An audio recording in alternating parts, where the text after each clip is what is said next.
Hi, I'm Joel Lewis. I'm a poet based in Hoboken. I've been living here since 1986, and I grew up in Hudson County, primarily in North Bergen, and really started coming to Hoboken in the late 70s when I started organizing poetry readings. And because this is National Poetry Month, and this is being sponsored by the Hoboken Public Library, thought it was appropriate to read my some of my Hoboken poems, which there are many and many and many. So as the pandemic is beginning to wind down and poetry readings are beginning to happen around the city, a genre has emerged, which is the pandemic poem. And this is sort of my contribution to the genre. It's entitled Dummy Run, which is a soccer term, a British soccer term, which basically means working out a practice. You know, you're trying out a move, so it's called a dummy run. And it takes place, if you're not in Hoboken, in Elysian Park, which is at the north end of town, above the Hudson River. The last fragment of the old Elysian Fields, where the first book rule baseball game was played. And this is Dummy Run. A posse of masked kids run past my bench.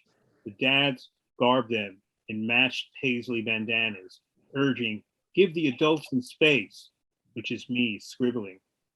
Elysian Park is wrapped in early evening breezes. The old rightnickers of nearby Castle Point Terrace fled town mid-March to bunker down inside airy summer belvederes. Me? I live inside a gazebo built from Hard Bop, Morty Feldman, and Blind Blake's prophetic trudge. Now I'm rereading the rare fan email, not only owning my books and laughing at my fold-in asides, my constant reader reveals that he christened his bairn after me, this Jersey Nebbish. And I wonder if this lad's future mates will yell out, Joel, Joel, on some ragged Lothian pitch, like every time an all business nurse escorts me back to a smaller, even more distant waiting room. This poem is called Washington Street Congress, and it's in memory of the poet Ted Greenwald, who was kind of important figure in the downtown poetry community. And it's a reminiscence, but it's also the fact when you live in town, any place a long time, you look at a storefront and you just don't see the storefront. You remember the 4 or 5 stores that used to be there, you know, and it's the history. So like kind of that's my kind of personal history.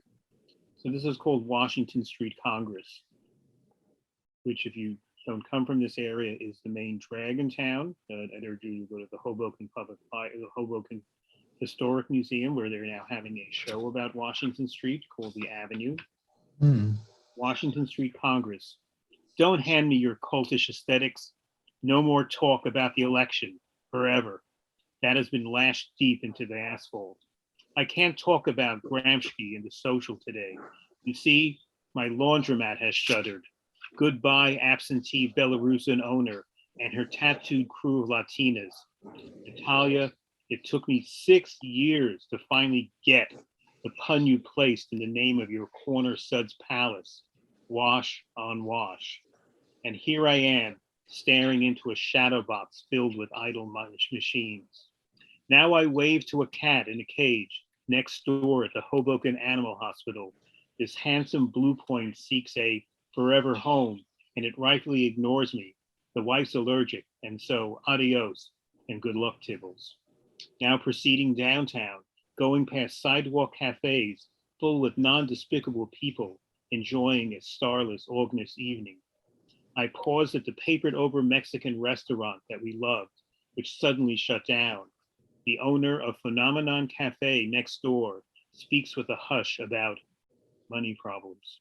It was a family who worked extra hard, but not hard enough to beat down the money gorgon. But back in 82, this space was the unicorn, a bookstore, cafe, gallery.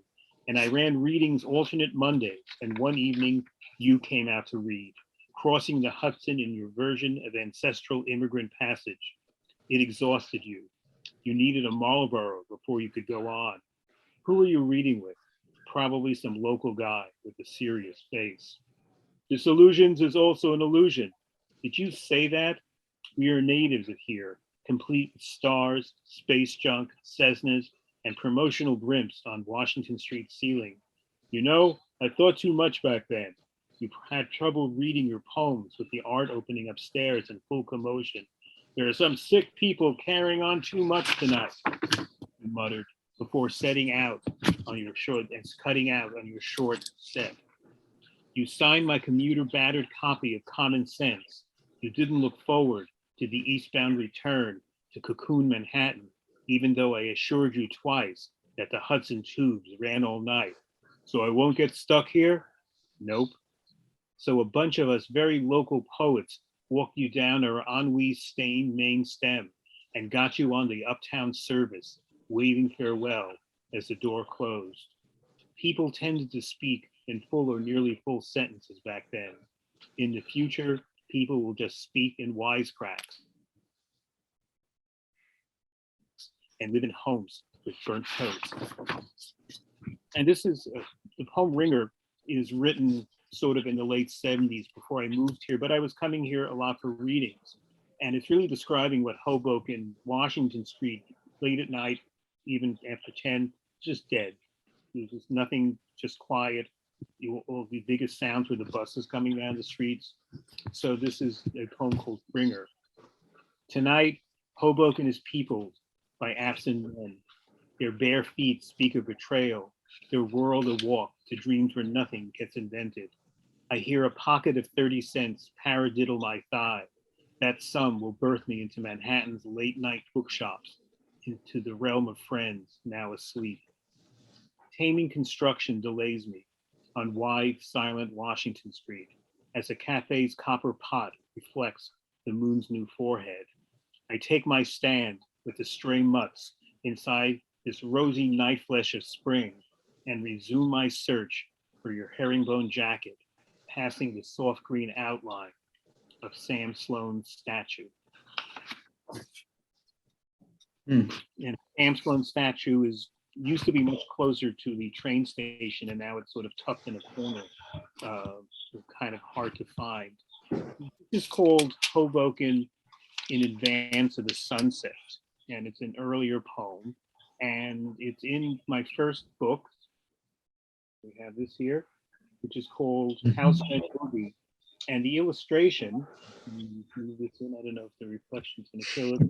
The illustration on here is a drawing based on the information in the poem. It's accepted in a magazine from Portland, Oregon, and the editors gave the work to a local artist who drew an illustration based on this poem.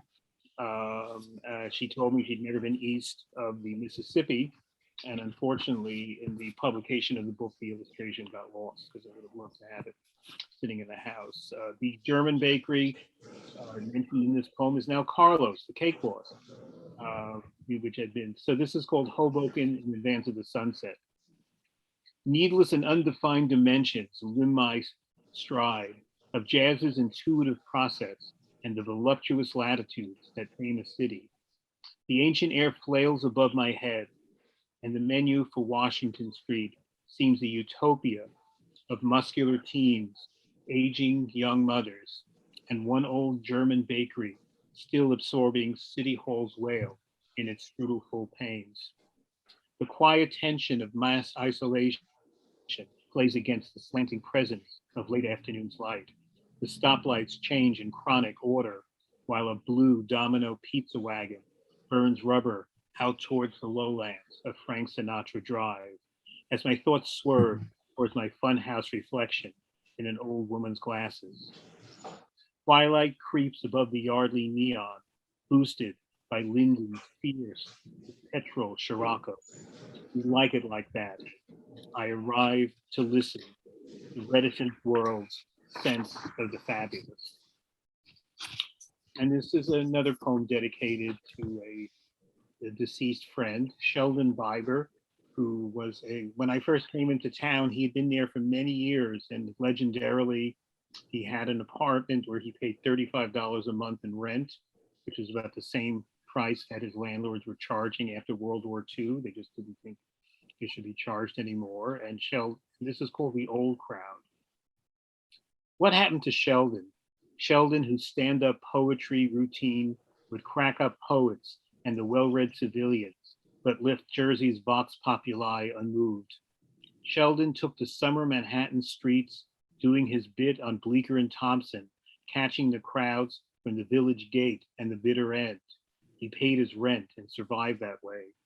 Come winter, he was a freelance computer whiz in the just before PC era of room-sized mainframes. Nights, he worked up next spring's Curb Theater while the sleet and bad winds birds-eyed his backstreet Hoboken flat. A ghost in old-timers' thoughts as when Jersey poets find each other around a diner booth. Whatever happened to Sheldon? I heard he moved back to Morristown to take care of his mom. Mm.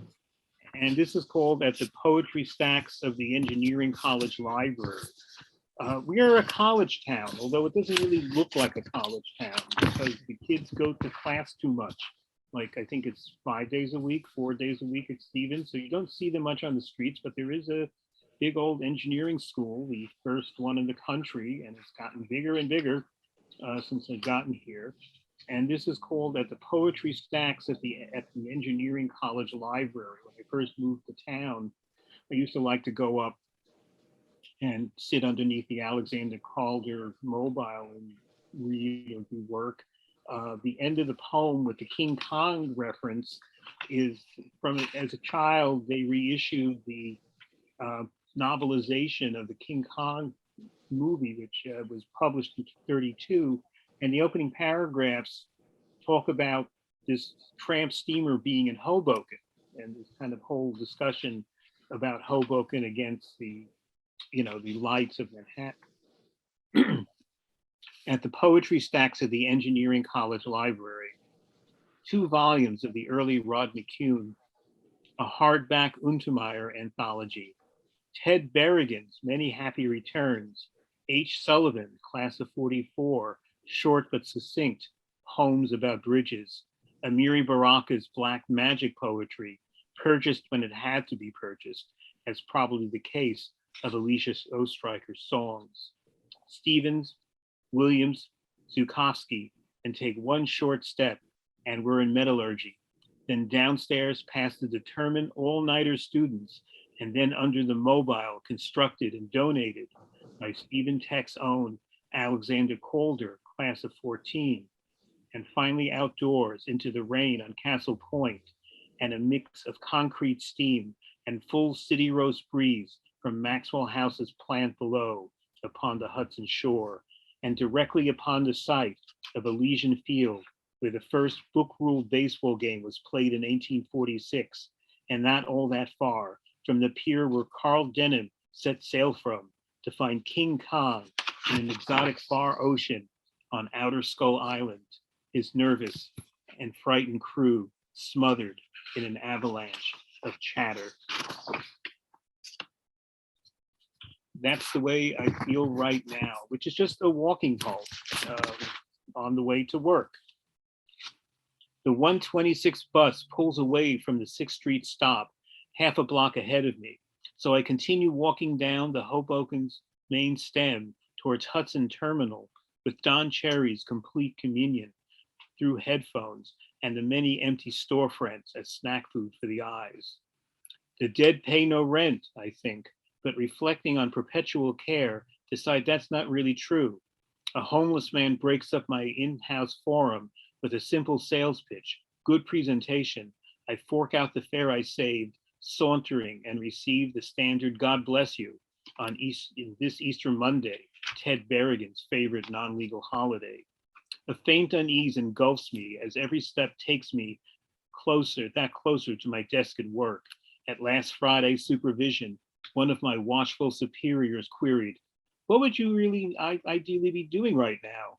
Sinking into a lazy boy chair, Channel surfing, I said. Of course, it was the wrong answer, but it sounded all right to me. Ugh, all these ground round cathedrals, Bear Burger, Johnny Rockets, McDonald's, multitudes of hamburgers for the hamburger multitudes. And you don't hear much about catsup anymore, right? But you do hear about everything else, whether you like it or not. Finally, a clear view of the lordly Hudson emerges, and my leave taking brings me downstairs into a crowded 728 PATH train, ready for the short jaunt through a tube buried beneath the North River silt. And I'll end with a prose piece about a piece of architecture that has disappeared off the landscape, which was called Big John. This is a later book of mine called Learning from New Jersey. And if you see it, if it's coming in, there's a tower right on the Hudson. And this is the story of that device.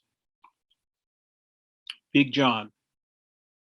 Back in '76, young people coming into Hoboken did not come into our city for the bar scene, there being none unless you were an aficionado of dive bars and old guy joints.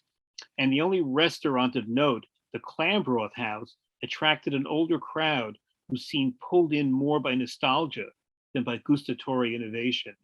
What brought my college comrades and I down to Hoboken in the year of the bicentennial was the cheap and plentiful parking. The municipal garages on River and Hudson Street were auto ghost towns on weekends for the reasons mentioned in the first paragraph. If you got to the garage before 7 p.m., you could park all night for 75 cents. After 7, the parking fees set you back $1. Then it was a short walk to the PATH trains, which cost 30 cents. The New York City subway, by comparison, was 75 cents.